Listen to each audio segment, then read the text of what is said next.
हर year में तो declare होता है हमारे जीवन राइटर ऑफ द ईयर, तो आपको बताना चाहिए।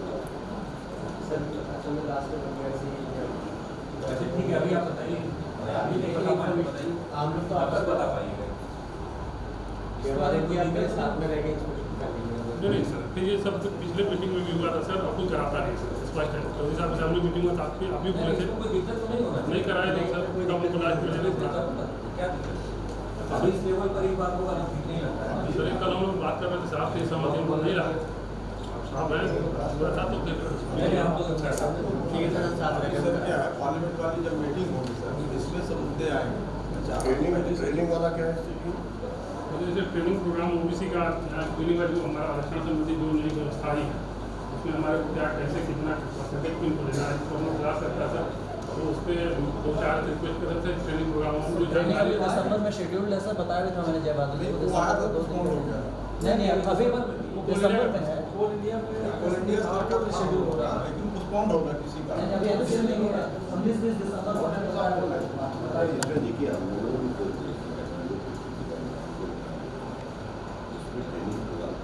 करीब जो अपना एरिया यूपी में पड़ेगा सर लगा हुआ है यहीं से सटा हुआ, वहाँ बहुत सारे 84 से ज़मीन दिए हैं सर।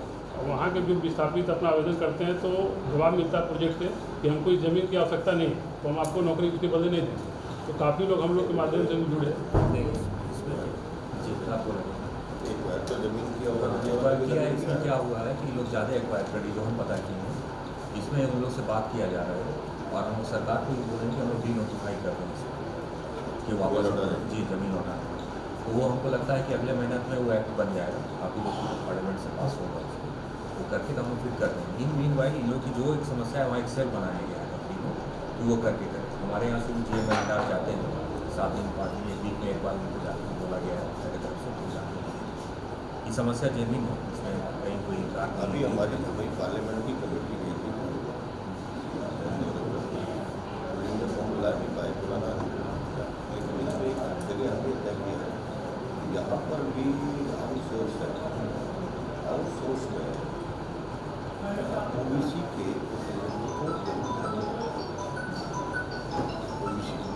SC/ST वाले को ध्यान रखना और ओबीसी को नहीं।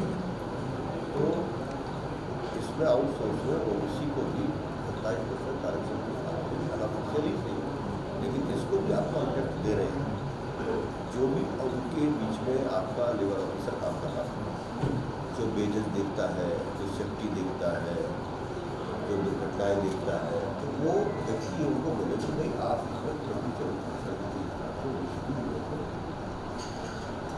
आखिरकार काम तो नहीं रहे और सोच लाई नहीं है, तो उस वक्त लोगों को क्यों मिले? कोशिश करें कि स्थानीय लोग हों, कोशिश कर लीजिए थोड़ा उनको बात करते ज़्यादा नहीं करें तो ये थोड़ा उससे बोलना चाहिए कि ये गाइडलाइन है करना। दूसरा मैं कह रहा हूँ जैसे हमेशा हमारी सरकार के ऊपर आरोप लगाते हैं तो लगाते हैं साथ में आपको 2 करोड़ रोजगार चाहिए। आज कोई भी है कि किसी भी कंपनी में जो रेगुलर एम्प्लॉय वो तो फिक्स है, थोड़ा बहुत उसमें कैटेगरी C और D में बढ़ता है। अब जो आउटसोर्स है वो भी तो आखिरकार आपके थ्रू DOPT कहता है कि अगर कोई भी हमारा PSC भुगतान करता है डायरेक्ट तो उसको भी काउंट करना चाहिए, दूसरे एम्प्लॉयमेंट हर साल दे रहे हैं। आप लोगों के यहाँ से कभी नहीं जाता, आपके पास तो बस category 1, category 2, category C, category 4 बस इतना जाता है। लेकिन आउटसोर्स में हजारों लोगों को आप काम दे रहे हो, वो आप भेजते नहीं हैं। आप पता नहीं कर सकते किस कंपनी में कितने आउटसोर्स में लोग काम कर रहे हैं। आखिरकार वो आपके से ही तो पैसा जा रहा है उनको। तो डायरेक्ट जितना एम्प्लॉयमेंट है उतना ही उससे ज़्यादा करेंगे डायरेक्ट एम्प्लॉयमेंट है, वो काउंट क्यों नहीं करते आप लोग? तो करना चाहिए आप लोग तो फॉर्मेट वैसा आता है और उसमें हाँ आता है। अच्छा उसमें अच्छा मैंने ही बोला ये मांगी और उसको सरकार को दी ताकि सरकार की तरफ से कहा जा सके कि भाई हम साल में इतने लोगों को एम्प्लॉयमेंट दे रहे हैं। आपका जो विलेज है विलेज भी बहुत अच्छा है, ऐसा भी नहीं कि कोई आप विलेज में भी कम कर रहे हैं, अच्छा विलेज है। मुझे लगता है कि 1300 रुपये कर दो। ओबी में काम करने वाले को मुझे लगता है कि हर एक महीने में 30 से 35 हज़ार रुपये तनख्वाह मिलती है। अब 30 से 35 हज़ार तनख्वाह देने वाला और वो एम्प्लॉयमेंट में नगी न जाए, विपक्ष हम लोगों को पार्लियामेंट में घेरता है। ये मैंने ये तय किया है कि इसको करवाएगा, बताना है। ये अच्छा सुझाव। उसमें ओबीसी का भी रहना चाहिए, CST का भी रहना चाहिए। ये हमारी कमेटियों का भी डायरेक्शन है और इसमें DOPT साफ साफ कहता है कि अगर भारत सरकार का कोई उपक्रम उसके थ्रू कोई एम्प्लॉयमेंट है या काम है तो उसमें OBC के और SC/ST के लोगों का भी प्रतिनिधित्व होना चाहिए। इससे बहुत सारा कब आया है? किस साल आया है? कुछ कैटेगरी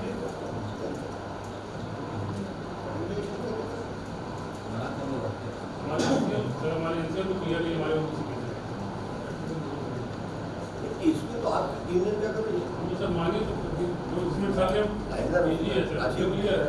नहीं लाइनर ऑफिसर को भी देखना चाहिए कि किन लोगों ने डिक्लेयर किया है। भाई देखिए नई भर्ती में तो डिक्लेयर हो गया रहा, जो पुराने चूँकि 1993 से ये सिस्टम लागू हुआ, ठीक है, इसके पहले जो एम्प्लॉई थे वो डिक्लेयर नहीं किए। लेकिन जब हम लोग पूछते हैं, ऑल इंडिया से पूछते हैं कि कितने % आरक्षण हुआ हमारा सरकारी, तो बोलते हैं कंपनी वाइज बताते हो कि कैटेगरी में इतना है, बी कैटेगरी में इतना है, C और D में इतना है, वो बताते हैं। तो आखिरकार उनके पास जानकारी तो है, तो जब उनके पास जानकारी है तो आपके पास क्यों नहीं है? डिडक्शन तो होना है भाई OBC जो डिक्लेयर्ड कर्मचारी है, आपकी जानकारी बताना चाहिए। सर हमारे राजन ऑफिसर साहब बता रहे हैं कि डिडक्शन होता है, तो डिडक्शन किस पे होता है सर? ये हम यादव लिखे, पटेल लिखे, कुशवाहा लिखे, ये दिख जाएगा और हमको बाकी जो सरनेम ऑफ है उसको पता नहीं चल रहा। दूसरा कि हमारे लाइजन ऑफिसर साहब से हम लोग कितना 2 साल रिक्वेस्ट कर रहे हैं सर, एक कमरा बैठने को हमारे लाइजन ऑफिसर को नहीं जहाँ हम मिल रहे 2 महीने में 1 महीने जाइए आप इनसे मिल लें, तब कहीं जहाँ रहते हैं सर वहाँ मिलिए, 500 का तेल जलाइए, वहाँ 10 मिनट इनका समय मिले। हमने बहुत रिक्वेस्ट की सर, एक OBC का कार्यालय क्योंकि सब बोला हुआ खोलना है हर जगह, तो यहाँ पर नहीं आपके पास तो की कमी है नहीं, क्या दिक्कत है? ये एक जो अधिकारी बैठे ना सर, उसी में कार्यालय को बना कर दे दीजिए। क्योंकि हमें चाह रहा था कि आपके ऊपर बटन ना आए, हमारा जो OBC का जो एम्प्लॉय जाएगा, हमारा ऑफिसर है, आप आपसे मिलेगा और डाटा एंट्री करके डाटा एंट्री से पता चल जाएगा सर्विस सीट से कौन जो भर्ती हुआ पिछड़े वर्ग में हुआ है उसको तो पूरा सब एंट्री हो जाएगा अपने से, वो डाटा चाहिए अपने। कई बार हम लोग सर रिक्वेस्ट किए सर, तो जस्टिस साहब इस समय से हो रहा है कि ये रूम दे दीजिए, कई रूम हम लोग चिन्हित करके देखे लेकिन आज तक नहीं। फिर बोलते कि ठीक है ऐसा ही साहब को हम देंगे, लाइन ऑफिसर बनाएंगे तो यही पोस्टेड हो। हम बोले कि कल ट्रांसफर चल जाएंगे फिर हम खोजेंगे। सर ये सब बेसिक चीज़ें जो हम लोग कल ही शेयर कर रहे थे, आज तक नहीं लाना था साहब, लेकिन पता चल रहा है इस लेवल पर हम पार्लियामेंट में कई बार उसमें हुआ, उसमें सीधे आदेश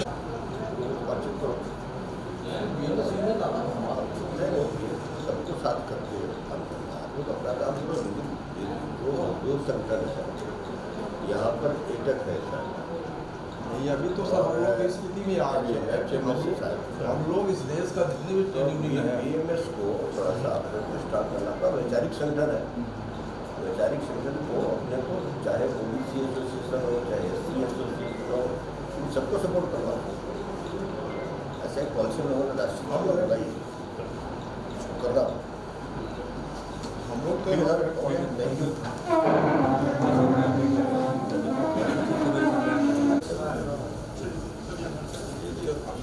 देश के जितने भी मिनिस्टर हैं सब अच्छा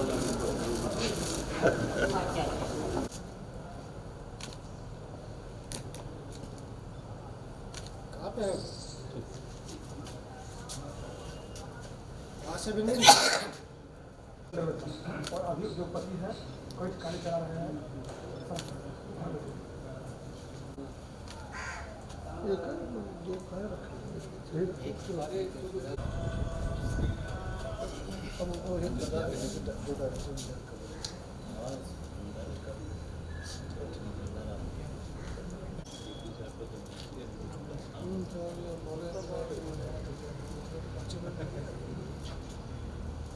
अच्छा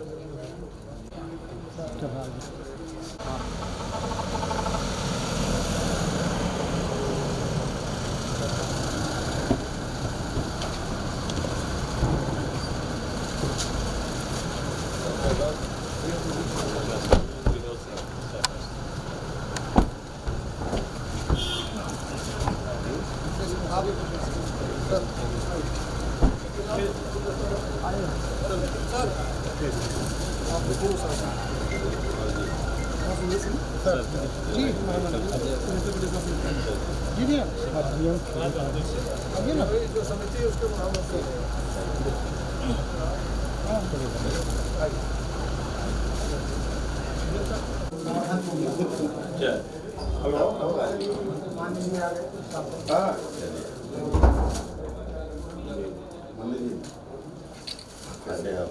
आज अभी का हमारे पास फंक्शन है आशीष जी के बाद फिर जो है ना अच्छा अच्छा इस बैच अच्छा बच्ची जी हाँ बात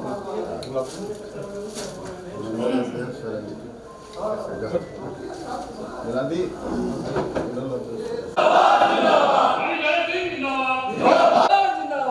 माननीय गोविंद सिंह माननीय गणेश सिंह साहब जिंदाबाद जिंदाबाद गणेश सिंह साहब जिंदाबाद ओबीसी पंजाब मंत्री कमेटी अध्यक्ष जिंदाबाद ओबीसी पंजाब मंत्री कमेटी पिछड़ा आयोग जिंदाबाद पिछड़ा वर्ग आयोग जिंदाबाद ओबीसी एसोसिएशन जिंदाबाद ओबीसी एसोसिएशन जिंदाबाद। धन्यवाद सर।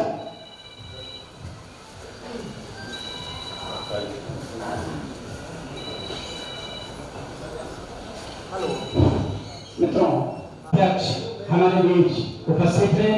मित्रों, ओबीसी एसोसिएशन के आप संरक्षक भी हैं और आज अपना अमूल्य समय निकालकर हम लोगों के बीच आए हैं।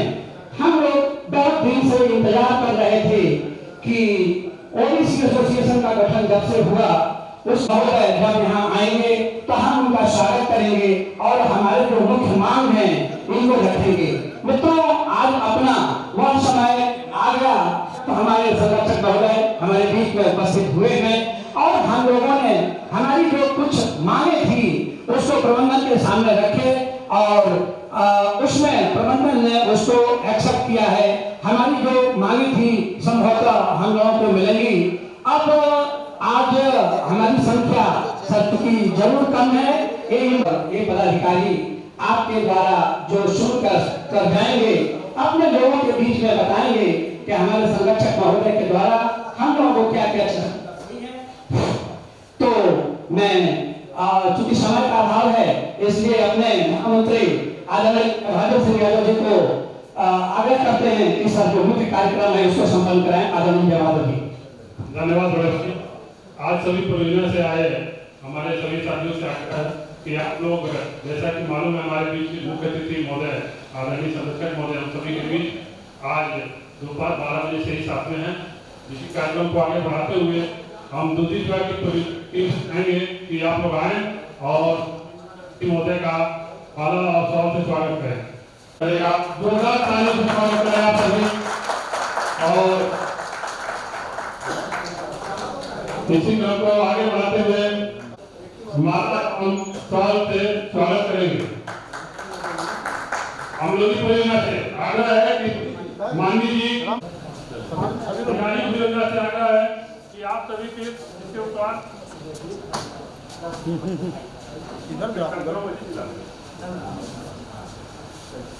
जोरदार ताली स्वागत करेंगे। और सिंगरौली के हमारे पूर्व विधायक आदरणीय रामचंद्र भाई जी भी हमारे बीच समझ उपस्थित हैं। आप सबसे निगाही परियोजना समाज में अपने मार्गदर्शकों का आप स्वागत जरूर करें क्योंकि इनकी देख से ही हम लोगों का आज यहाँ विकास हुआ है जिसके चलते हम सभी आज इस लेवल पर है और अपना एक संगठन तैयार है।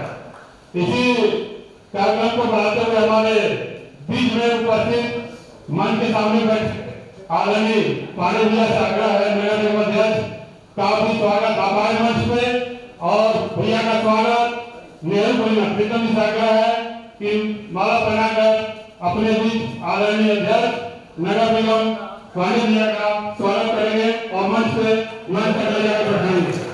आग्रह है कि आप मंच पर बैठे हमारे बीच उपस्थित को आगे बढ़ाते हुए सीडब्ल्यूएस से भी आग्रह है कि आप भी आए और अपने मुख्य अतिथि महोदय का स्वागत करें। और आप सबको मालूम होना चाहिए कि आज हमारे बीच हमारे मुख्य अतिथि आए तो उनसे हम लोगों ने एक आग्रह किया था हेडक्वार्टर में कि सर हम लोग को सभी एरिया में कार्यालय नहीं है, तो सभी एरिया के पदाधिकारी यहाँ उपस्थित हैं आदरणीय और CWS टीम में सर जी, साथ ही हम सभी के बीच में उपस्थित कोल इंडिया के अध्यक्ष आदरणीय गुलाब सिंह जी का स्वागत करेंगे। धन्यवाद। और इसी कड़ी को आगे बढ़ाते हुए हमारे बीच में जो प्रोजेक्ट छूटा है हम चाहेंगे कि मुख्यालय से भी लोग आए हैं, ककरी परियोजना से भी आए हैं, आप लोग क्रमशः जीवनदा परियोजना क्रमशः आप लोग परियोजना पर जाएं और अपने मुख्य अतिथि को माला प्रणाम करते हुए अपना परिचय दें। और कोई प्रोजेक्ट जो हमारे बीच में हमने सबको बोला है जैन परियोजना सबसे आगे है कि आप लोग अपना आए और अपना परिचय और आदरणीय का स्वागत दोनों साथ में करें ताकि पता चले। तो ताकि स्पष्ट रहे कि हमारी कमेटी हर परियोजना में है, इसीलिए हम लोग अपने कार्यालय निर्माण प्रबंधन के द्वारा रख रहे हैं, क्योंकि ओबीसी का विस्तार तभी हो पाएगा जब हर जगह हम लोगों को मदद मिले। प्रधान जी हमारे इसमें छोटे भाई उपस्थित है, आपसे भी आग्रह है कि आप आदरणीय का स्वागत करते हुए अपना परिचय देते हुए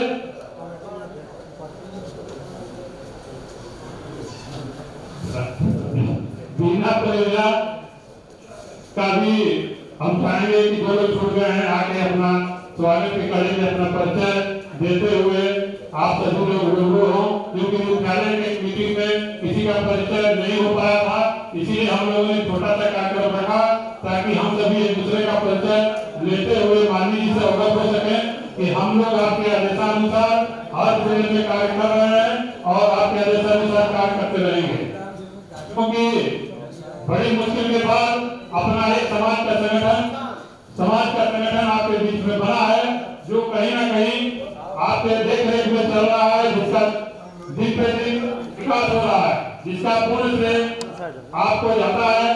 और साथ में हम चाहेंगे कि मंच पे हमारी आशा जी आप आ जाएं, एक जगह खाली हम सभा चाहेंगे, आप लोग पहले नहीं बोल पाए, आप आ जाएं और आदरणीय सांसद जी के बगल में आप आसन ग्रहण करें।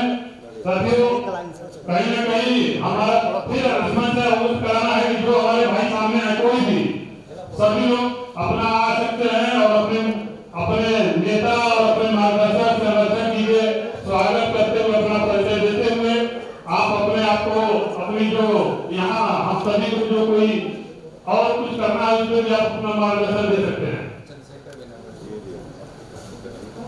बहन से भी उपस्थित हमारे बीच आदरणीय बड़े भाई लोग उपस्थित हैं, आपसे भी चाहेंगे और हमलोग परियोजना से रिटायर्ड हमारे बड़े भाई से आग्रह है कि आप आए, आप हमारे यहाँ सब सीनियर सिटीजन के अलावा हम सभी के मार्गदर्शक हैं, आपसे आग्रह है कि आप आए और आप लोग हमारे और अपने आदरणीय संरक्षक महोदय का स्वागत करते हुए और अपना परिचय दें ताकि हम सभी को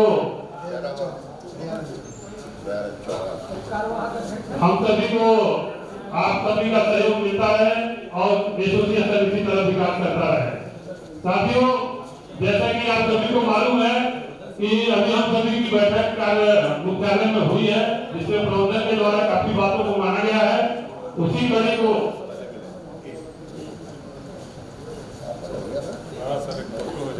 साथ ही हमारे बीच में आदरणीय आरके सिंह साहब उपस्थित हैं, हम चाहेंगे कि आप आए।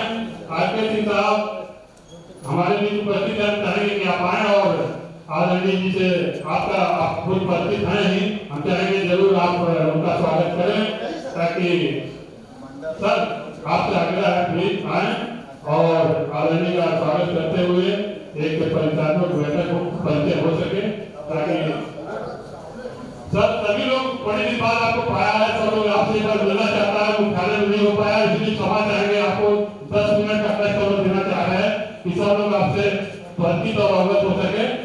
ये पूरी मेरी टीम है सर, बाकी हम लोग सामूहिक नहीं बुला मिला पाए, क्योंकि हम लोगों को कहीं ना कहीं और सब सारी चीजों का व्यवस्था देखना पड़ता है। धन्यवाद। स्वागत की कड़ी में और कोई अगर टूट गया हो तो आप लोग आगे कर सकते हैं, अन्यथा लोग कार्यक्रम को आगे बढ़ाते हैं। साथियों, बड़ा सौभाग्य है कि हम सभी आज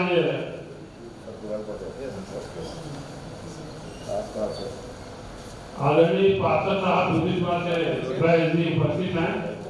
अगर हम सभी के बीच में हम भी देखे थे कहीं हैं बैज जी पार्षद महोदय, लोग अपना विचार रखेंगे। उसके उपरांत हमारे मंच में बैठे मंच के अतिथियों का विचार और गया है, क्योंकि यह तुरंत दूसरी के क्षेत्र में कार्यक्रम हो रहा है। हम चाहेंगे कि यहाँ के अध्यक्ष सचिव दोनों से लोग अपना विचार रखें और आदरणीय संरक्षक महोदय को अपने क्रियाकलाप और कार्य एसोसिएशन के गतिविधियों से अवगत कराएं।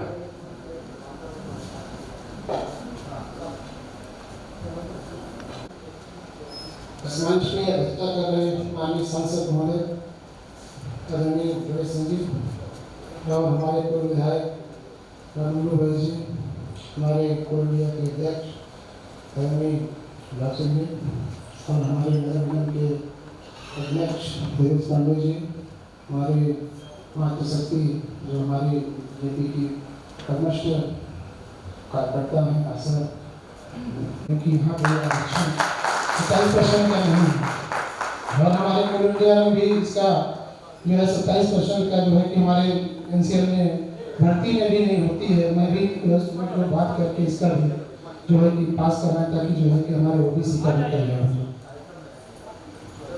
और मैं ज़्यादा कुछ नहीं कहूँगा, बाकी उन्होंने बहुत करूँगा। धन्यवाद अखिलेश भाई। सर, सबका वही दर्द है, ओबीसी को 27% मिलना चाहिए। बाकी हम सभी ने आपको कई बार अवगत कराया है और आपके प्रचार कर रहे हैं, जैसा कि आपके द्वारा लगातार बोला जा रहा है। और हम सभी को उम्मीद है कि पब्लिक सेक्टर में ओबीसी को 27 का रिजर्वेशन आपके माध्यम से जरूर मिलेगा। साथियों, अब हम चाहेंगे हम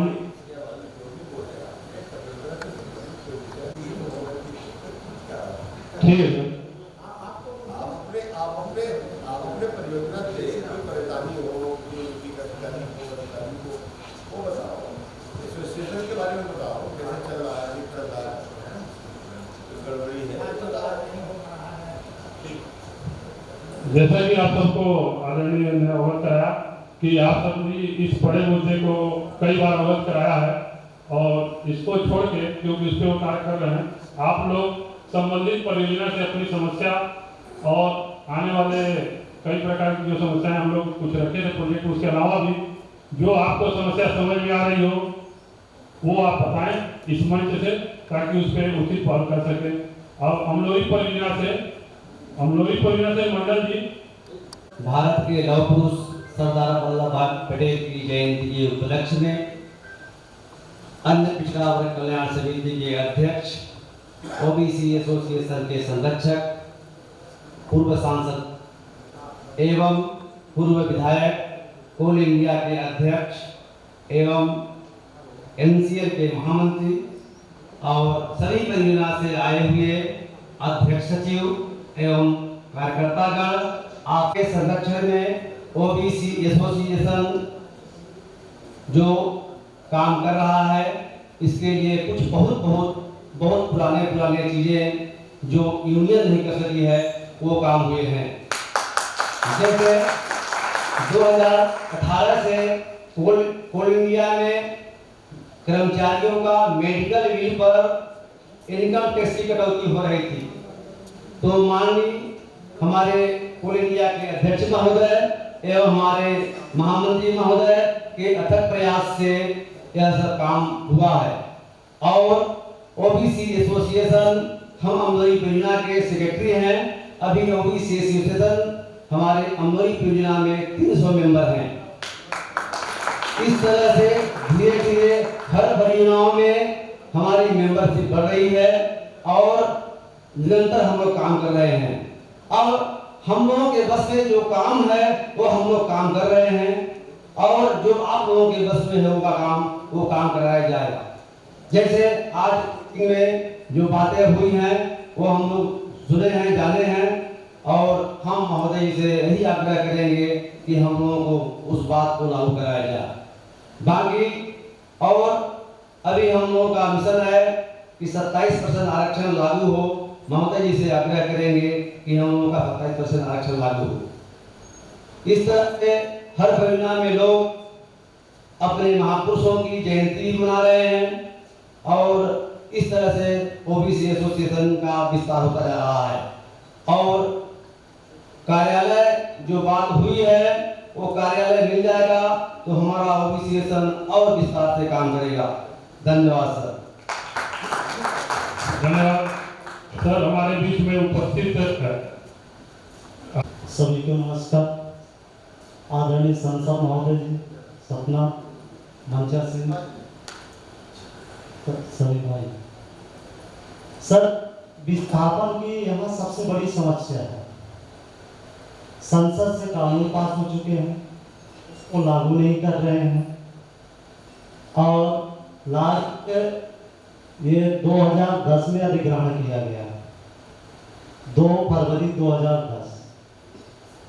फिर इसके बाद ये धारा 2011 में लगा है। फिर ये चुपचाप पड़े रहे। लॉ एक्ट लागू हो गया 2014 में, 1 जनवरी 2014 को प्रभावी हो गया। ये 12/6/2017 में इनका एवार्ड राशि पारित हुआ, लेकिन मुआवजा भुगतान लॉ एक्ट के हिसाब से कर रहे हैं, लेकिन डेट होना चाहिए 1/1/14 तो लागू ना करके पिछला डेट से लागू कर रहे हैं 1/2/2010। इसमें यहाँ के किसानों को, आदरणीय विधायक जी को और सभी लोग उसमें प्रभावित हैं, 3 गुना रेट काट रहे हैं। सर यदि ये समस्या हो जाए तो यहाँ के पिछड़े लोग, आदिवासी लोग, उनकी समस्या सॉल्व हो जाए। दूसरी चीज उसमें ब्याज नहीं दिया जा रहा। सर सब वहां से पास होकर के एक जीएम जन हमने कलेक्टर साहब को लेटर दिया 2015 कठिनाइयों को दूर करने के लिए कि इसमें संसद समिति की रिपोर्ट पास किया हुआ, उसको भटकाते हुए उन्होंने एक कलेक्टर को पत्र लिखते हैं, कलेक्टर महोदय को, कठिनाइयों को दूर करने के लिए। तो कठिनाइयों को दूर करने के स्थान पर यहाँ के किसानों को 50% से लेकर 100% तक कटौती कर दिया गया है। 200 लोग ऐसे हैं जिनको जीरो बना दिया गया है। 2010 के नापी में उनका नाम है, पेमेंट बना हुआ है, लेकिन 2020 कलेक्टर महोदय दोबारा नापी कराए हैं, उस स्थिति में उनको जीरो बना दिए हैं 200 लोगों का। बाकी जितने हैं 3700 लोग में, तो पहले 2017-18 में लगभग 100 आदमी का पेमेंट कर चुके हैं। फिर इसके बाद 2020 में शेष लोगों को पेमेंट किए हैं, उनकी पूरी कटौती करके किसी का 100% पेमेंट नहीं किए हैं। तो बातें कठिनाइयाँ लो भैया, किसानों को पैसा काट लिए तो दूर हो गया, जबकि ये होना चाहिए कि उनको 2 गुना रेट मिलना चाहिए, तो ऐसा नहीं किया गया। ये सबसे बड़ी चीज। उसके बाद 27 लोगों को लगभग विस्थापन किया गया, बाद प्लाट दिया गया, सिर्फ लोगों को पैसा ना ही उनका विस्थापन किया गया है। ये समस्या है सर। और इनको हटाते कैसे हैं? जैसे मैं आ गया हूँ, मैं नहीं हटना चाह रहा कि पूरा विस्थापन हमारा कर दो, तो हमारे घर के चारों तरफ 50 फीट गड्ढे खोद दिए गए हैं कि हम अपनी जमीन पे हम नहीं पहुंच सकते हैं। ये है समस्या। यदि आप थोड़ा सा यहाँ कर ले क्या, तो समस्या पूरी यहाँ SC/ST लोगों की, आदिवासी की का जो पढ़े लिखे कम है, OBC लोग काफी लोग हैं, इनकी समस्या साफ हो जाए। धन्यवाद सर। धन्यवाद सर। पटेल जी का मकान 500 मीटर खदान के एरिया में है और 50 फीट का गड्ढा चारों तरफ से खोद दिया गया है। कुआं से ऊपर तक को नीचे या ऊपर बना दिया गया है। विषम परिस्थिति में आप रहते हैं। साथ ही जैसा कि अभी और परियोजना से हमारे जो साथी अपना विचार रखना चाहते हैं वे तो आप सभी जो अपना विचार रखना चाहते हैं आए अथवा मंच से विचार लिया जाए। किसी भी परियोजना से कोई भी व्यक्ति अपना विचार झिमुर्दा परियोजना कुशवाहा जी आए और अपना विचार रखें। जो आपकी परियोजना की जो समस्या चल रही है या फिर समाज के प्रति क्या हम लोग कुछ नया कर सकते हैं वो आप। महासचिव महोदय, माननीय संरक्षक महोदय, मैं आपका स्वागत वंदन अभिनंदन करता हूँ एवं रीवा के पूर्व सांसद जी का मैं स्वागत वंदन अभिनंदन करता हूँ। सिंगरौली के पूर्व विधायक जी का मैं स्वागत वंदन अभिनंदन करता हूँ और नगर पालिका अध्यक्ष जी का मैं स्वागत वंदन अभिनंदन करता हूँ एवं अपनी बड़ी दीदी जो मंचासी हैं उनका भी मैं स्वागत वंदन अभिनंदन करता हूँ। महोदय, हमारा ओबीसी संगठन बहुत तेजी से इस सिंगरौली में सभी परियोजनाओं में बड़ी तेजी से कार्य कर रहा है, लेकिन जितनी तेजी से कार्य कर रहा है उतनी ही व्यवधान आती जा रही है। और हमारी तेजी को देख करके ऐसा लगता है कि प्रबंधन बिल्कुल सभी परियोजनाओं के प्रबंधन लामबंद हो गए हैं कि किसी प्रकार इसको पीछे धकेला जाए। हमारा कोई भी पत्र जाता है तो उसमें सबसे पहले ये कैटेगराइज कर दिया जाता है कि आपका काम ये नहीं है। अब हम ये कैसे डिसाइड करें? हम एक सामाजिक प्राणी हैं, तो समाज में रहते हैं तो जब कोई भी बात उठाते हैं तो जाहिर सी बात है कि ओबीसी वर्ग के लिए तो नहीं उठती है, उसमें एससी भी आ जाता है, एसटी भी आ जाता है, जनरल भी आ जाता है, तो वो लोग इसको डिफाइन करके हमारे लेटर को अनदेखा कर देते हैं। एक समस्या तो ये है। दूसरा, हम लोगों को 6 महीने या 3 महीने जैसा कि शेड्यूल रहता है या कि जो गाइडलाइन ना हो तो कृपया कर बनवाया जाए। हर तीसरे महीने हम लोगों का मांग पत्र पर चर्चा हो, क्योंकि चर्चा नहीं होती है तो हम लोगों का क्या है कि बात ही नहीं हो पाता प्रबंधन से। अभी एक बार हमारा प्रबंधन से मांग पत्र हो चुका है, 2 साल से मांग पत्र पे कोई चर्चा नहीं हुई है और वो ये कह देते हैं कि आपका जो एजेंडा होता है वो हेडक्वार्टर लेवल पे होता है और यदि हम कोई पत्र डायरेक्ट हेडक्वार्टर लेवल पे लगा देते हैं तो उसको भी गलत बोलते हैं कि आपने परियोजना में बात नहीं की। तो मतलब चिट्ठ भी उनका, पत्र भी उनका। तो महोदय कृपया करके उनसे बात करके आप कोई हम लोगों को गाइडलाइन दिशा निर्देश दिलवा दें कि हमें मतलब कितने दिन में उनसे बात करनी है, मांग पत्र रखनी है और तो उस पर चर्चा हो जाए तो ये हेडक्वार्टर और परियोजना की समस्या का समाधान हो जाए। दूसरा, और कार्यालय के विषय में आज ये लोग लगभग पूरा साल भर निकल गया कि हम दे देंगे पर दे नहीं गए। बोलते हैं कि केंद्रीय कार्यालय आपको मिला हुआ है, सारे लोग 30 किलोमीटर लगभग ये पूरा एरिया पड़ता है, 30 से 40 किलोमीटर, सारे लोग आइए सेंट्रल कार्यालय में अपनी मीटिंग करिए। ये तो संभव है नहीं कि हर परियोजना के पूरे एम्प्लॉय जो हमारे सदस्य हैं, जैसे कि हमारे पास 400 में से 85 सदस्य हमारे पास है ओबीसी के हमारे संगठन में झिमुर्दा परियोजना में। अब मैं 85 में से मैं 40 को भी बुलाता हूँ, 50 को भी बुलाता हूँ, उतने लोगों को कैसे मुख्यालय वाले का कार्यालय पे ले जा पाऊंगा? उसके लिए तो मुझे अपना खुद का कार्यालय चाहिए होगा। तो ये कार्यालय की समस्या बहुत बड़ी है, किसी भी परियोजना में कार्यालय नहीं मिल पा रहा। तो कार्यालय जब से मिल जाएगा हम लोगों को तो हमारी मीटिंग मतलब महीने की महीने, हमारे महासचिव महोदय का सख्त आदेश है कि हर महीने आपको एक मीटिंग करनी है और अपने लोगों की समस्याओं को समझ करके एक पत्र आपको 1 से 2 पत्र हर महीने आपको डिस्पैच करने हैं परियोजना में। नहीं सुना जाता है तो उसकी प्रतिलिपि हमें देना है। तो हमारे पास जगह ही नहीं है कि हम एक साथ बैठा के किसी से बात कर पाए, तो संगठन इससे भी प्रभावित होता है। तो यदि कार्यालय मिल जाए तो जिस रफ्तार से हम चल रहे हैं हमारी रफ्तार डबल हो जाएगी। तो यही सारे मुद्दे हैं महोदय, आपसे बार-बार मैं विनम्र करता हूं कि किसी प्रकार के हमारे कार्यालय और हमारी जो ये मांग पत्र की चर्चा है, इन 2 बिंदुओं पे तो आप कुछ न कुछ निर्णय निकलवा ही दीजिए ताकि हमारे संगठन की रफ्तार दुगनी रफ्तार हो जाए। धन्यवाद। धन्यवाद कुशवाहा जी। सर, हम लोग आदरणीय डीपी साहब के साथ बैठे थे। जो समझौता हम लोग आज आपके माध्यम से हम लोग को उन्होंने आश्वासन दिया करने का, कल भी हम लोग बैठे थे। कल डीएम और आईआर के लोग बैठे और उन्होंने 2 घंटा मेरा क्लास लिया और बोले सब कर देंगे। और शाम को 6 बजे जब ऑफिस बंद होने लगा तब उनको बोले कि नहीं आप बात कर लीजिए डीपी साहब से, अभी नहीं हो पाएगा। मतलब इनको समय ना बचे किसी से बात रखने का, तो पूरा प्रयास करते हैं सर। और आपको बता दें, आप वहाँ बोल रहे थे किसी संगठन के बारे में कि हम लोग उसका मदद करें। सर, हम लोग यहाँ कोई मदद नहीं करता, हम इस मंच से नाम नहीं लेना चाहिए। दूसरा चीज आपको अवगत करा दें, हमारा प्रबंधन भाजपा की सरकार है। इंटक का कार्यालय 1 करोड़ में बनवाया सर, 1 करोड़ रुपए माननीय विधायक जी सिरौली में है। इंटक का कार्यालय 1 करोड़ रुपए खर्च करा के बनाया। और हमने डीपी को बोला कि भाई आप ये बताइए कि ये किसी पार्टी का कार्यालय बना रहे हैं, किसका बना, 1 करोड़ रुपए बना दिए। और सर, हमारा मीटिंग हॉल 13 लाख रुपए का बजट 13 महीना घूम के वापस चला गया। हमारा मीटिंग हॉल बन रहा था, 13 लाख का बजट किए लोग और 13 महीना घुमाए और फिर वापस चला गया, नहीं बना।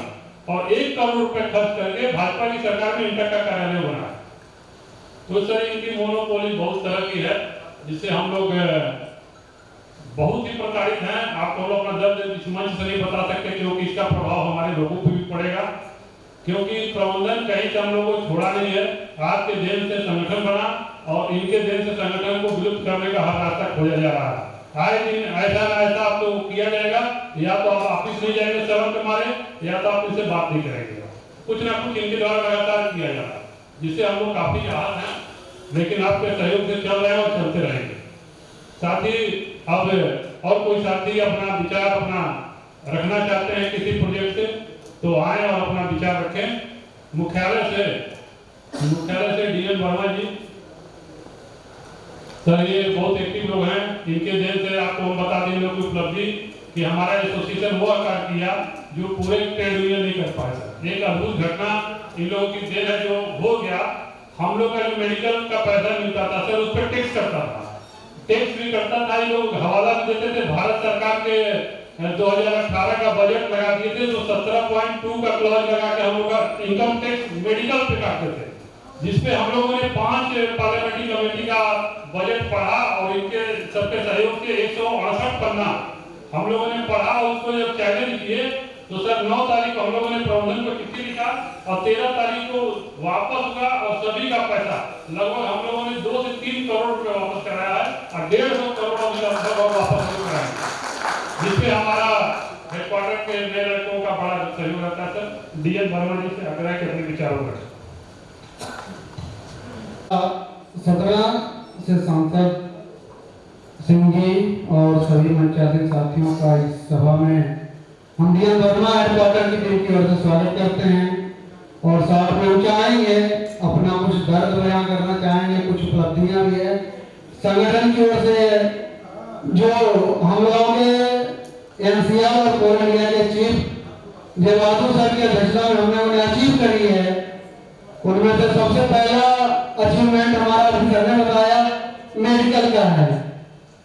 ये एक सर्कुलर जारी होता है 2018 में, उस समय भी खैर हमने तो प्रोजेक्ट में थे, कुछ वादे भी होंगे, प्रोजेक्ट में थे। इसका विरोध हुआ कि आखिरकार 2 बार हम टैक्स क्यों दे रहे हैं। बोलते थे भारत सरकार का गाइडलाइन आया है, सर्कुलर है, देना पड़ेगा। खुशी उस समय, जबकि सभी यूनियन भी थे, आईआर भी था, सभी यूनियन बोलते थे कि नहीं गाइडलाइन आई है, उसे हमें फॉलो करना होगा। फिर किसी ने कुछ नहीं किया। ये स्थिति चलती रही। 2024 में एक दिन ऐसा आया, कहीं से कुछ हमें सुनने को मिला और दोपहर का लंच है, हमने कहीं से हेडक्वार्टर जाते हैं लगभग 30 किलोमीटर, दोपहर में लगभग 2 घंटे का लंच। तो लंच में ये सब चीजें पूरा फार दिमाग में चलती रहती है, आखिर ऐसा क्यों होता है। सर्च कर रहे थे, ये सर्कुलर ढूंढा जाए जिसमें जिक्र हुआ था 2018 में एनसीएल ने ऑर्डर जारी किया इनकम टैक्स अधिनियम सेक्शन 72 का। वो जब सेक्शन ढूंढा गया उसके बाद 172 पेज निकले, अंग्रेजी में था, उसको ट्रांसलेट किया गया, कुछ दोस्तों ने मिलकर पढ़े, कहीं जिक्र नहीं था। दिन था, डेट थी 9 जनवरी 2024, लेटर लिखा गया और 13 या 13 है, 13 जनवरी को डायरेक्टर के होते एक ऑर्डर आता है, ये चीज निरस्त कर दी जाएगी और 23-24 में डिक्लाइन इनकम टैक्स पे टैक्स का मेडिकल इन्वेस्टमेंट पे बिल काट के टैक्स काटा गया, ये चीज रिफंड किया जाएगा। लेकिन पिछला जो था पिछले 4 सालों का, उसका जब हम लोगों ने आकलन किया तो एमसीएल ने पिछले 4 सालों में 153 या 48 करोड़ रुपए मेडिकल इन्होंने रिफंड किए हैं। अगर 148 करोड़ रुपए अगर हम 30% अप्रोक्सीमेट लगभग इनकम टैक्स जो इन्होंने वसूला है नियर अबाउट अगर हम मानते हैं वो भी 45 करोड़ रुपए होते हैं। उस 45 करोड़ में अगर 27% भी अपना मांगे तो हम लोग का कितना होता है ये चीज कहने की जरूरत नहीं है, लगभग कैलकुलेट हम जानते हैं। तो सर ये कहीं ना कहीं हम लोगों एसोसिएशन की उपलब्धि थी। इसके बाद आगे लेटर लिखा गया डीएफ सर को, शायद हमसे तो बात नहीं हुई लेकिन कहीं ना कहीं से सुबुगार मिली। डीएफ सर बोल रहे हैं कि ये बात छोड़ दीजिए, मत उठाइए, बहुत ही गंभीर मुद्दा है, जिसने किया हो तो चला गया, बात होगी तो जो है उसकी हालत खराब हो जाएगी। आखिरकार ये चीज अन्याय, बाकी संगठन तो है लेकिन उनसे कहो तो सुनते नहीं है। एक यही संगठन है जो कम से कम युवाओं के बीच में कुछ लोगों की बात है नहीं है, ये कम से कम अपने कंपनी में लगभग इस समय 34% ओबीसी है। डाटा एनालिसिस के बारे में मैं अपने व्यक्तिगत स्तर से पता किया था, 34% ओबीसी के मेंबर ओबीसी वर्ग से हैं लोग। तो 34% लोग अगर निकालें 14% में जो कि रेगुलर एम्प्लॉई हैं, तो उन लोगों के लिए क्या ये चीज इस आवाज को दबा देना उचित रहेगा या अनुचित रहेगा? ये चीज हमारे जयबहादुर भैया खुद से डिसाइड कर लेंगे क्या करना है क्या नहीं करना है। लेकिन ये कहीं ना कहीं हमारे संगठन का मनोबल डाउन करने की बात डायरेक्ट करता है और ये चीज बर्दाश्त करना उचित है, क्योंकि धीरे धीरे कहीं ना कहीं अन्याय सहने वाला ज्यादा उत्तरदायित्व होगा, अन्याय करने वाला आदमी होता है। तो आगे इसके बाद धीरे धीरे बात करेंगे। आगे चल के ट्रांसफर पॉलिसी है हम लोगों की, इसमें ट्रांसफर पॉलिसी में देखा जाता है कहीं ना कहीं वर्ग विशेष को प्रेफरेंस दिया जाता है। हम नाम लेना तो नहीं चाहेंगे लेकिन पिछले कुछ समय में यह चीज देखने को अक्सर मिलता रहता है। इस चीज पे हम चाहेंगे अपने अध्यक्ष सभा के अध्यक्ष महोदय से कि हमारे जयबहादुर भैया से इस पर गहन अध्ययन करते हुए कुछ ना कुछ रास्ता निकाले ताकि अपने ओबीसी वर्ग के जो भी कर्मचारी हैं परेशानी न उठाना पड़े। आगे की समस्या है, एक लास्ट है और उसके लिए हम अनुरोध है हमारा ये सर, हम लोग पिछले 2 सालों से बीबी मंडल जी की जयंती मनाते हैं, सभी लोग मनाते हैं, अपने भी संगठन में मनाने की चाह रहती है, डीजा लगा के करते हैं, लेकिन इस बार भी मनाए, पिछली बार भी मनाए। हर बार एक उम्मीद होती है कि देश में 2 ऐसी कमेटियां हैं जहां पर कि सबकी बात सुनी जाती है। एक ओबीसी आयोग होता है और एक पार्लियामेंट्री कमेटी जिसके कि आप अभी वर्तमान में अध्यक्ष हैं और पिछले साल जो था उस समय आप सदस्य थे, आपके मार्गदर्शन में बहुत काम किए हम लोगों ने जो भी है। लेकिन सर एक अनुरोध हम आपसे करबद्ध करेंगे कि जब हम लोग 25 अगस्त को बीबी मंडल जी की जयंती मनाते हैं तो उसमें सर कहीं ना कहीं से इन्विटेशन तो हम लोग दे देते हैं, कहते हैं कि ओबीसी आयोग से कोई ना कोई सदस्य आएंगे, पर वहां से सर कोई आ नहीं पाते हैं। तो सर आपसे ये अनुरोध रहेगा कि हम लोग एक तो साल में सर एक जयंती मनाते हैं और सभी परियोजनाओं से लगभग 30 से 40 किलोमीटर के रेंज में परियोजनाओं में बस बाइक से इकट्ठा होते हैं हम लोग, तो हजारों लोग हो जाते हैं, 1000-1500 लोग। और उसमें अगर पार्लियामेंट्री कमेटी से हो या आयोग से हो अगर आते हैं तो उसमें सर हम लोग का मनोबल सर बहुत बढ़ेगा। इस चीज पर सर आप एक बात सोचिएगा। और दूसरी चीज एक लास्ट और है, माफी चाहने का भी ध्यान आया, जो बीबी मंडल आयोग जो कमीशन रिपोर्ट थी 40 मांगे थी उसमें सर आप जैसे हैं आप सब कोई ना कोई ऐसी योजना सर बनाई जाए इसमें कि जो हमारे राइट्स हैं इसको जन जन तक पहुंचाने का काम किया जाए, क्योंकि हम लोग तो तत्पर हैं लेकिन हमारे लोग के साथ साथ कुछ लोग हैं अपने ही वर्ग के लोग हैं जिनको कि हम लोग समझा नहीं पाते हैं। और ये चीज सर हम लोगों की पॉजिटिव क्षमता को निगेटिव में बदलता है और सर मनोबल डाउन होता है। हम लोग तो ऐसा, मैं अपना प्रैक्टिकल बताता हूँ, हम तो पीछे पीछे चलते रहते हैं, कोई कुछ नहीं आता है, कोई दिक्कत नहीं है, पर हमारा जो हम एम है, जो टारगेट है, हम उसे अचीव करके रहेंगे। लेकिन हमारे साथ साथ कुछ लोग हैं जो मनोबल डाउन हो जाता है, तो सर इसके लिए हमें चाहेंगे जो हमारी राइट्स है, जो हमारी मूलभूत जरूरतें हैं, जो हमारा अधिकार है, अभी हमारे भाई साहब ने बोले थे 27% आरक्षण हमें लेना चाहिए, 27% ही आरक्षण क्यों चाहिए हमें? देखिए तो हमारी आबादी तो बहुत है, उस हिसाब से हमें जागरूक होना होगा, जितनी आबादी है उतना हमें अचीव करेंगे। और सर आपका अध्यक्षता में इतना जरूर करिए सर, कुछ ना कुछ ऐसा प्लान बनाया जाए जिसके तहत कि हम अपने जन जन के लोगों को अपने राइट्स, अपने अधिकार, अपनी चीजों को प्रति जागरूक कर सकें, उसके लिए उन्हें जगा सकें। और मानव लोग तो हमारे पर बहुत आगे रहता है, हम जिक्र नहीं करना चाहेंगे, लेकिन अपने मूलभूत जो जरूरतें हैं, शोषण बहुत सकते हैं, लेकिन अब नहीं चाहेंगे। अगर आप सर इसके साथ अपने बातों को बहुत बहुत धन्यवाद और करते हैं। धन्यवाद। हम सभी के बीच में आदरणीय बड़ी बहन सरोज सिंह जी आई हैं, आपसे चाहेंगे संजय सिंह साहब तो आप आए मंच पे और आदरणीय मुख्य अतिथि जी का स्वागत करने के लिए आप पुष्प कुछ लेकर आई हैं, तो आदरणीय जी आप सरोज सिंह।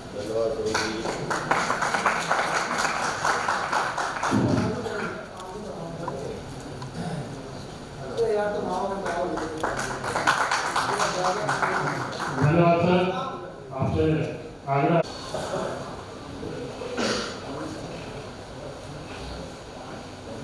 कोल इंडिया में अन्य पिछड़े वर्गों के कल्याण के हेतु बनाई गई एम्प्लॉई वेलफेयर एसोसिएशन की आज की इस बैठक में हम सबके बीच यहाँ उपस्थित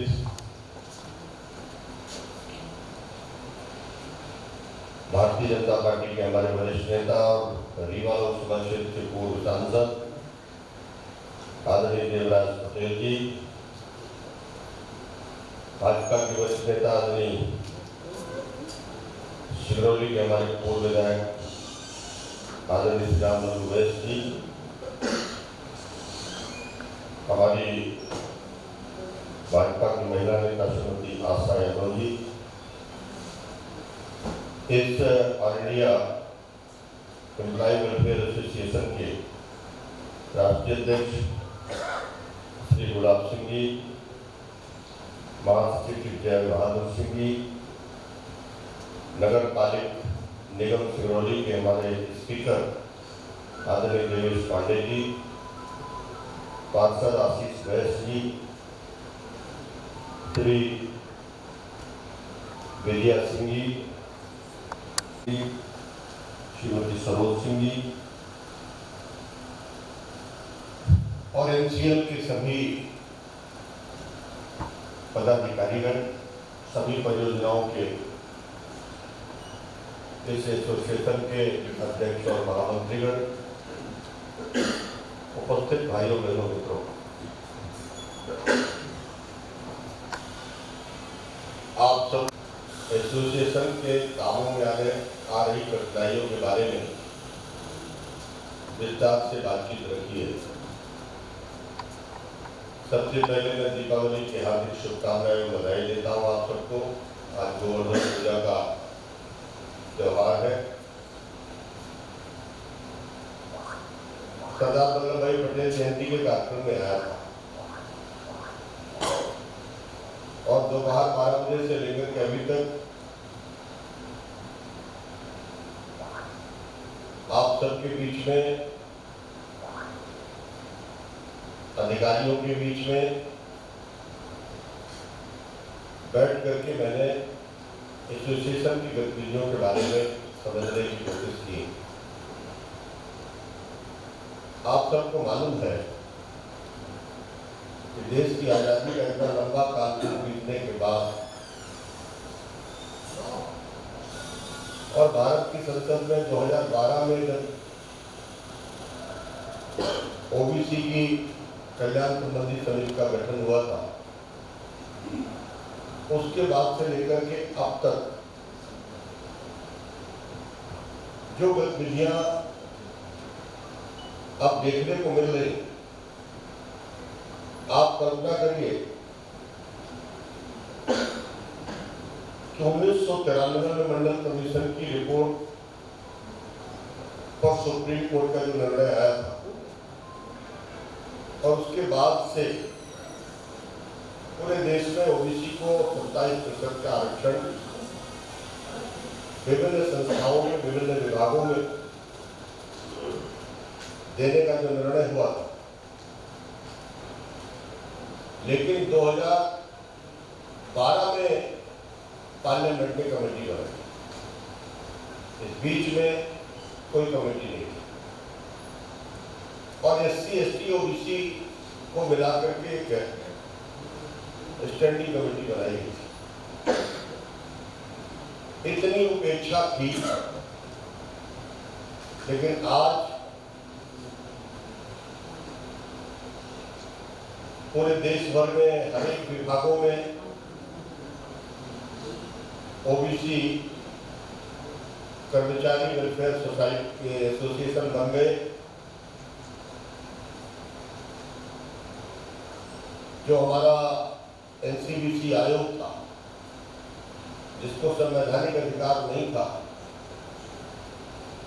SC आयोग बन गया, ST आयोग बन गया, महिला आयोग बन गया, संख्यक आयोग बन गया, सब कुछ बन गए और सबको कॉन्स्टिट्यूशनल पावर मिल गया, लेकिन ओबीसी के आयोग को नहीं मिला। प्रधानमंत्री नरेंद्र मोदी जी के आने के बाद आयोग को अधिकार मिल गया।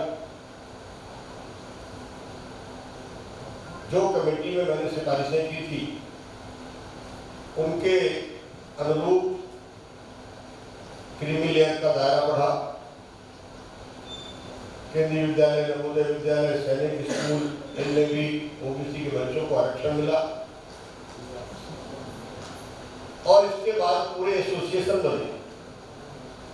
एसोसिएशनों को मान्यताएं मिली, कार्यालय मिले, रीजनल ऑफिसर मिले, अधिकारियों के साथ साल में 2 मीटिंग अनिवार्य हुई। बी कैटेगरी में प्रमोशन के पहले ट्रेनिंग की सुविधा मिली, विदेशों में भी अध्ययन करने के लिए मौका मिला। ये सारा कुछ किया गया और अब धीरे धीरे कर्मचारी संगठन ओबीसी का अब एक झंडे के तले आया है। लेकिन मुझे कहते हुए थोड़ा सा कष्ट हो रहा है कि आप सब लोग जो ओबीसी कर्मचारी हैं, कोई आपको निमंत्रण दे उसका इंतजार करोगे? आपको तो खुद चल करके एसोसिएशन के पास पहुंचना है।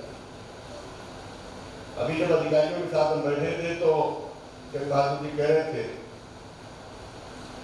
कि हम लोगों को संख्या का पता नहीं। अब संख्या का पता नहीं है और हम सोचे कि ये वेलफेयर अधिकारी का अधिकार है वो बताए, जो कंपनी हेड होगा वो बताए। बेहतर होगा हम लोगों को खुद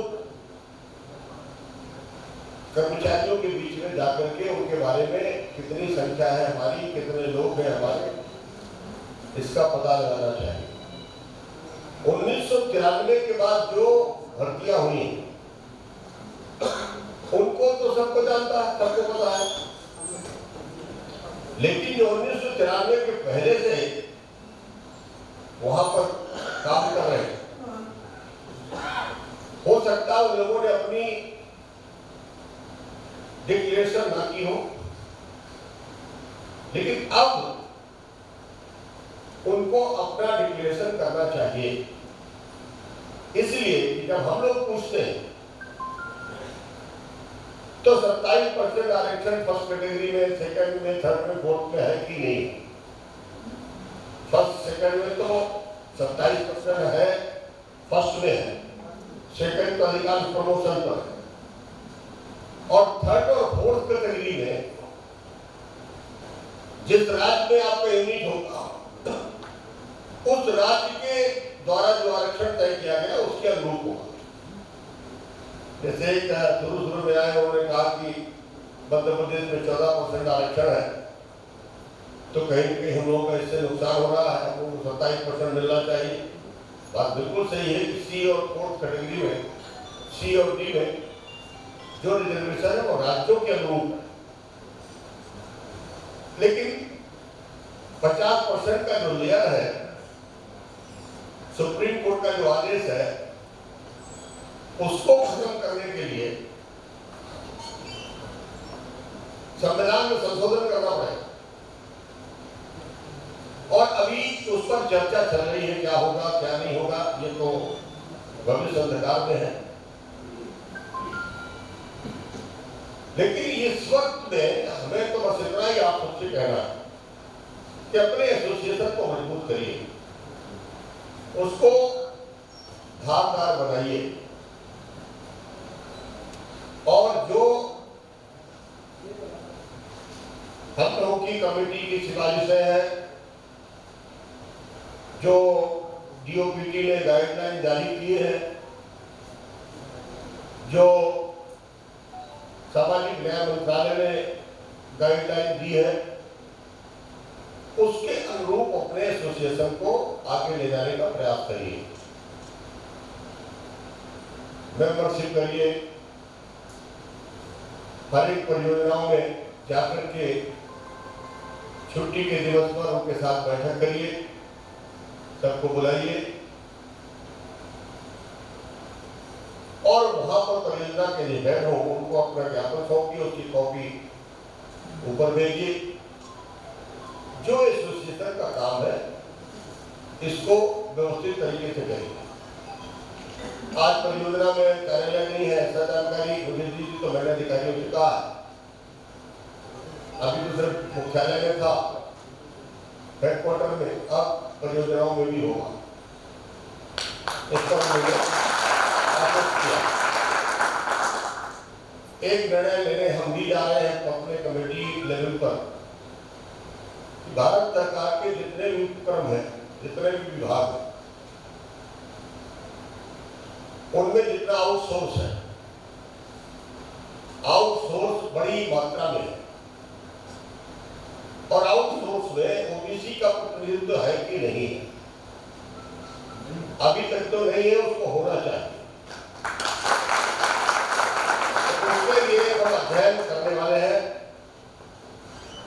और हमारी कमेटी अध्ययन करेगी, और अध्ययन करने के बाद इन सबको हम एविडेंस के लिए बुलाएंगे, और फिर एक सिफारिश हम पार्लियामेंट को करेंगे, और वो सिफारिश फिर विभाग को जाएगी, और मुझे पूरा विश्वास है कि वो मान्यता उसको मिलेगी। इसलिए आज जो परमानेंट एम्प्लॉय है उससे कहीं ज्यादा आउटसोर्स एम्प्लॉय, और लेबर एक्ट के मुताबिक वो सारे नियमों का पालन नहीं कर रहे, लेकिन उसमें ओबीसी का प्रतिशत कितना है, एससी एसटी का कितना है, ये सुनिश्चित कराने का काम शेष है, वो किया जाएगा। उस दिशा में भी हम आगे बढ़ रहे हैं। आप सबको मेरी बहुत बहुत शुभकामनाएं हैं कि आप सब एकजुट होकर के अपने कर्मचारी कल्याण के हेतु, अपने संगठन के मजबूती के लिए समय समय पर एक दूसरे के साथ बैठकर के उसको सामूहिक रूप से आगे बढ़ाने का काम करें। एनसीएल काफी जो कोल कंपनियां हैं उनमें तीसरे स्थान पर है प्रॉफिट का, और काफ़ी विस्तार भी हुआ है। तो जहाँ आप काम करते हैं वहाँ आपके मन में भी ये भाव रहेंगे कि हमारे द्वारा किया हुआ कार्य राष्ट्र और समाज के प्रति समर्पित है। ऐसा नहीं कि हम अधिकारी कर्मचारी तो एसोसिएशन बना लिए तो काम से हमारा आपका खत्म हो गया, ऐसा मत सोचिए। अपने जिम्मेदारियों का पूरा एहसास भी करिए, निभाइए भी, और अधिकारों के लिए एकजुट होकर के लड़िए भी।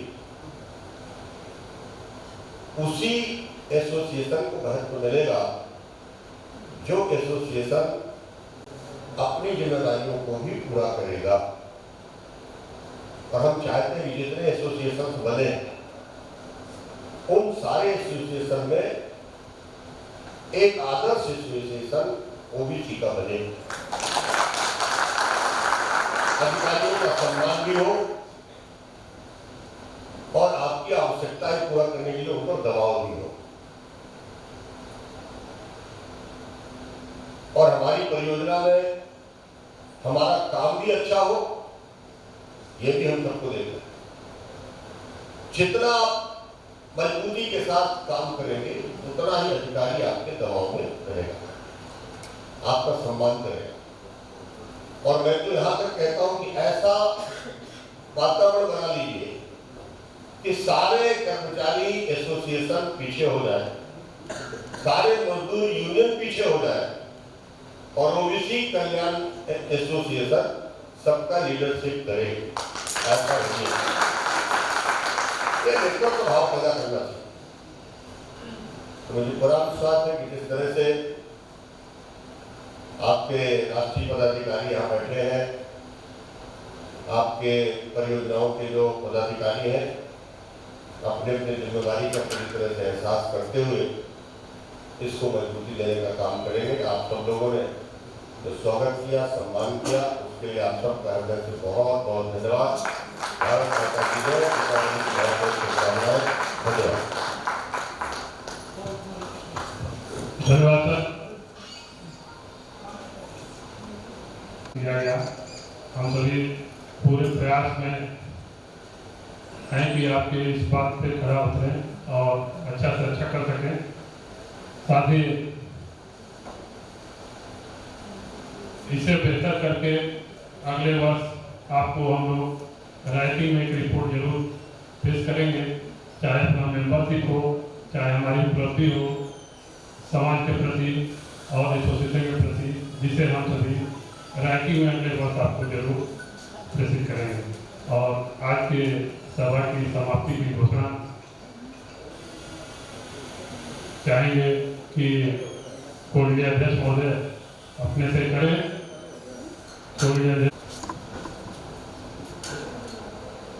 आज के चीफ गेस्ट, हम सब के नेता, हम सब के लोग के भगवासी, हमारे आप सरदार पटेल जयंती की भी चीफ गेस्ट, 10 कार्यक्रम छोड़ करके जो आपके सब चिन्ह हमारे धरती में बढ़े, मैं आपका स्वागत वंदन करता हूँ। हमारे विधायक सम्मानित कमल वैस जी जो आए हमारे कार्यक्रम में, उनका भी स्वागत वंदन करता हूँ, अभिनंदन करता हूँ। हमारे रीवा जिले के पूर्व संसद सम्मानीय पटेल साहब हैं, मैं उनका भी स्वागत वंदन अभिनंदन करता हूँ। दर्शन कार्यक्रम छोड़ करके हमारे नगर में आ पाए। हमारे बीजेपी की महिला मोर्चा की प्रदेश अधिकारी सम्मानीय आशा यादव जी, हमारे बीजेपी की यहाँ पर बैठे पिछली इकाई में Anita Pathak ji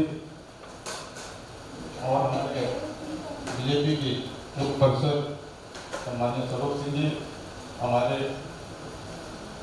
officer pool India के ऑफिसर एसोसिएशन के अध्यक्ष सम्मानीय सर्वेश सिंह साहब, यहाँ पर हमारे सभी परियोजना से आए हुए अध्यक्ष व्यक्ति मात शक्ति। आज के कार्यक्रम अच्छे ढंग से चला। हम लोग भविष्य में ऐसा चाहते हैं, हम लोग कई पूल इंडिया के सभी सब्सिडियों में गए, हम लोग देखे हमारा सबसे ज़्यादा संगठन हमारा WCL में है, CCL में है और SCCL में है।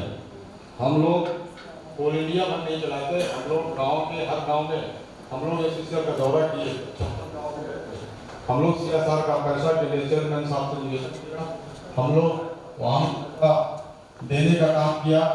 मित्रों, हम लोग ये चाहते हैं कि देश में हर समाज का विकास हो। और सम्मानित चीफ गेस्ट महोदय से निवेदन करूंगा, इस सरकार से करूंगा, ऑल इंडिया चीफ ऑफिसर से करूंगा, प्रबंधन से करूंगा, मंत्री जी से करूंगा, हर समाज का उद्धार होना चाहिए। ST/SC का भी उद्धार होना चाहिए, ब्राह्मण समाज का भी उद्धार होना चाहिए, सबका हुआ, OBC का भी उद्धार होना चाहिए। देश में हर व्यक्ति सब जीने का अधिकार है। आपसे मेरा निवेदन है, सभी समाज को लेकर चलना है और OBC जो पिछड़ा है उसको भी जो है अंतिम जो पीछा है उसको आगे कड़ी में ले जाना है। आपसे यही मेरा अभिलाषा है, यही मेरा जो है ना। अब मैं सम्माननीय जी को गुजारिश करूँगा कि माननीय जी को गेस्ट हाउस ले जा करके और आज के कार्यक्रम की नोकरा समाप्त कर दो। धन्यवाद। जिंदाबाद जिंदाबाद, माननीय सदस्य महोदय जिंदाबाद जिंदाबाद।